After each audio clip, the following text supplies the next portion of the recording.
Cats the biggest loser out of the first week of the finals? You have to say probably yes. Their CEO Brian Cook was on SEN Radio this morning and had this very interesting thing to say.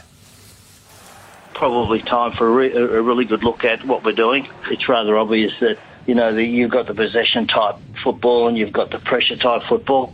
We've shown some weaknesses, I think, in relation to, the pressure. If you looked at our game on the weekend, we had one tackle inside our 50 in the first half. So a player like Luke Dalhouse is of great interest to us because he just applies that pressure that we need. We just don't have that.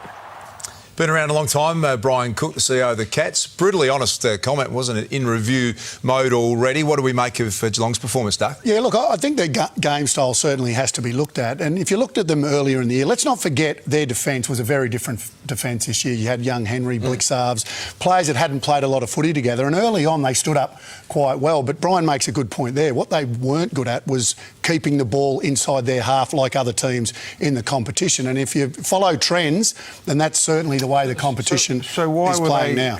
So much wanting to get Ablett back, because he probably wasn't going to bring that part of the game, was he? Well, I think they're on-ballers, and they were ranked 16th before the weekend. They got absolutely smashed in centre clearances. They got absolutely smashed all year in centre clearances, yet they had so much talent.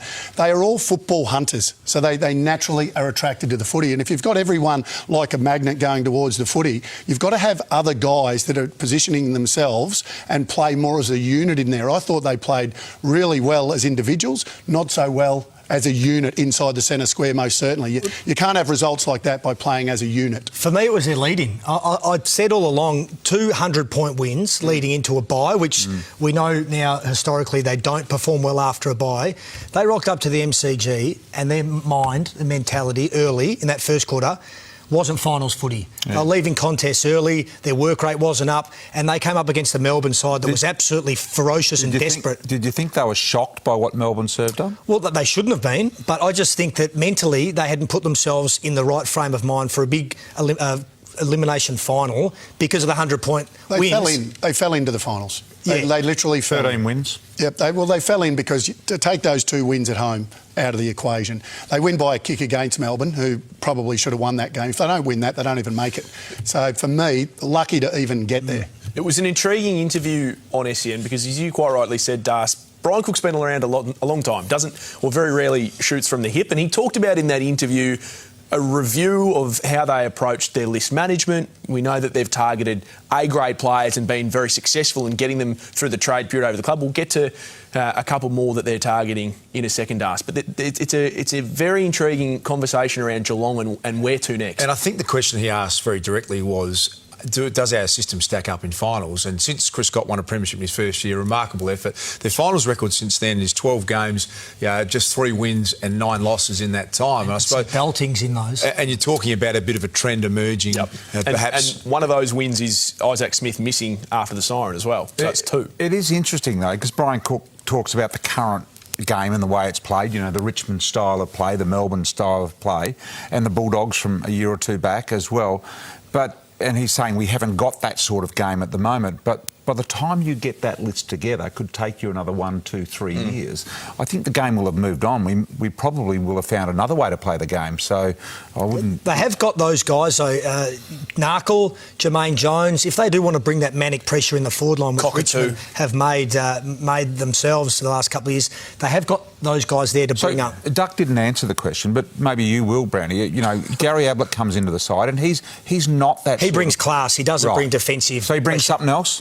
Well, this year I think they would have been a little bit disappointed with his collective output. He's had some great games. And he's had some. Are they a better side, Doug, with Gary Ablett in it? Because you had some strong thoughts on this earlier in the year. Well, I said earlier in the year that I didn't think he would make them better as a team. I think Gary had a very good year. He had a good year, had a good individual year, but I still don't think he made the team necessarily better. The way he plays doesn't necessarily make the team. Duncan got pushed out. I think Duncan was an A-grader before this year. I think he's been shuffled out a little bit. By the way, Kelly's had a little bit to do with that as well. Yep. But I think he has dropped back because of Ablett coming into that mix. Now, that's, like I said, Ablett is a champion of the game. He had a good year, but I don't think he made the team better. Let's hear from Gary Ablett. Our own Tom Brown was down at Cattery this morning and Gary Ablett stopped by for a quick chat. Obviously, my goal was to play as many games as I possibly could, get the body right, and I guess play my role and try to have some type of influence on the season. We're falling out the way we have. We're all disappointed. There are a lot of areas that we need to improve, and we'll talk about that over the coming weeks. Gary Ablett there speaking to Tom Brown. It is a brutal industry, boys, isn't it? Because when you look down at the stats, and yes, they don't have a great record since 2011 in final starts, they have made 13 of the last 15 final series. A team like Carlton or the Saints would be, bending over backwards to get a record as half as good as that. So they're constantly fronting up.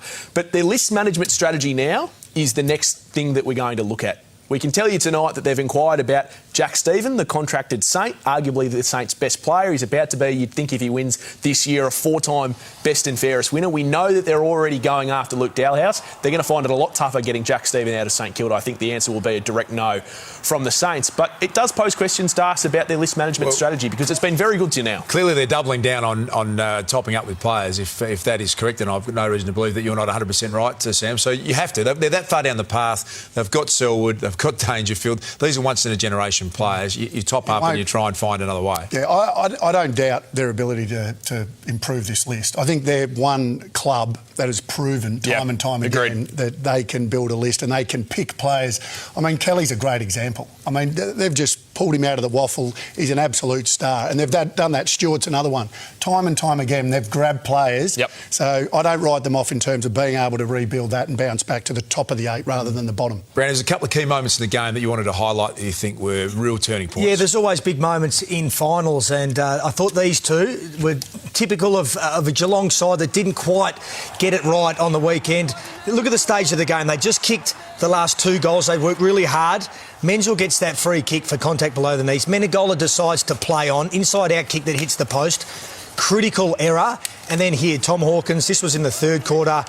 He's having a set shot at goal, and the skipper, Selwood, who was getting tagged by Harms, who did a really good job, let the emotion boil over, gave away that free kick, and I thought those two were really critical moments, because Melbourne had all the play, but they couldn't put the Cats away. And if they'd have kicked those two, who knows? Who knows what mindset the Demons might have had. Well